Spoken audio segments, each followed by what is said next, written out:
मंदसौर भाजपा प्रदेश की सभी लोकसभा सीटों के साथ मंदसौर नीमच जावरा लोकसभा सीट पर ऐतिहासिक विजय प्राप्त करने के लक्ष्य को लेकर निरंतर संगठनात्मक कार्य कर रही है। इसी क्रम में प्रदेश के कैबिनेट मंत्री एवं लोकसभा चुनाव की दृष्टि से उज्जैन संभाग क्लस्टर प्रभारी विश्वास कैलाश सारंग एवं उज्जैन संगठन प्रभारी जीतू जराती का दिनांक 3 अप्रैल को मंदसौर संसदीय क्षेत्र बैठक जिला भाजपा कार्यालय पर ली गई। उक्त जानकारी भाजपा जिला मीडिया प्रभारी नीलेश जैन ने दी। और नीमच लोकसभा प्रचंड बहुमत के साथ जीतेंगे और नरेंद्र मोदी जी को पुनः इस देश का प्रधानमंत्री बनाएंगे। हमने विधानसभा स्तर पर कार्यकर्ताओं की बैठक की है।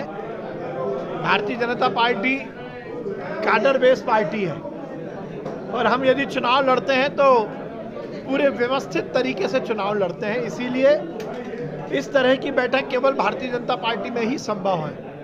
आज हमारे संभाग के प्रभारी भाई जीतू जराती जी और हमारे लोकसभा के संयोजक और प्रभारी जी के साथ मिलकर हमने सभी विधानसभाओं की बैठक की है और लक्ष्य लिया है कि हम पिछले चुनाव से ज़्यादा वोट से लोकसभा जीतेंगे और प्रत्येक बूथ पर जो पिछले चुनाव में हमें जितने वोट मिले उसमें 370 वोट का इजाफा करने के लक्ष्य के साथ हम चुनाव लड़ेंगे और जीतेंगे। आज बहुत ही व्यवस्थित हमारी बैठकें हुई हैं।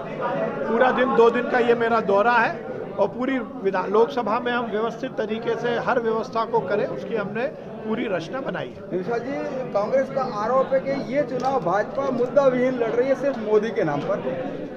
अरे तो मोदी तो सबसे बड़ा आज पूरी दुनिया का अट्रैक्शन है। मोदी जो ये बोल रहे हैं उनको समझ ही नहीं है राजनीति की। अरे जब अमेरिका के चुनाव में मोदी जी के नाम पर वोट मांगे जाते हैं तो ये तो हमारा सौभाग्य है कि नरेंद्र मोदी जी हमारे सबसे बड़े नेता हैं। नरेंद्र मोदी की गारंटी यही इस देश की गारंटी है और नरेंद्र मोदी जी की गारंटी पर ही आज ये देश का चुनाव लड़ा जा रहा है और प्रचंड बहुमत से जीता जाएगा। सर, डॉक्टर चौधरीदास महंत ने कहा, डॉक्टर चरणदास महंत ने कहा है कि मोदी के खिलाफ लाठी लेकर चलने वाला चाहिए, उनका सिर फोड़ने मुड़ने वाला चाहिए और वो हो सकते हैं भूपेश बघेल या देवेंद्र यादव। उनको अब देखिए, कांग्रेस हर समय इस बात से भयभीत रहती है कि चाय बनाने वाले का बेटा प्रधानमंत्री क्यों बन गया। सोनिया गांधी उन्हें नरेंद्र मोदी को मौत का सौदागर कहती हैं। चिदम्बरम और दिग्विजय सिंह उनकी मौत की बात करते हैं और चरणदास महंत उनको लाठी मारने की बात कर रहे हैं। कोई उनको कहता है कि उनका परिवार नहीं है, कोई उनको गरीब कहकर पिछड़ा कहकर मजाक उड़ाता है।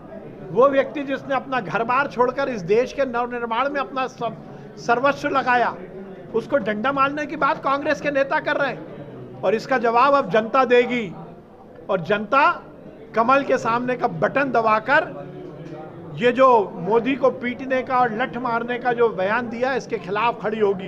ये बहुत बड़ी मुद्दा है और निश्चित रूप से ये केवल नरेंद्र मोदी जी का अपमान नहीं है, इस देश के यशस्वी प्रधानमंत्री का अपमान है।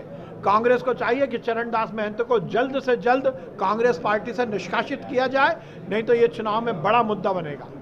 मोदी जी की गारंटी के साथ कांग्रेस भी जो है गारंटी अभियान चालू कर रही है, घर घर जाकर गारंटी दे। किस बात की गारंटी दे रही है?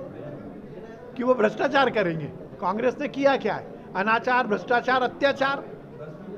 उनकी गारंटी देने का समय खत्म हो गया। कांग्रेस अब गॉन केस है। कांग्रेस में कितने लोग चुनाव तक बचेंगे इसकी गिनती करिए बस।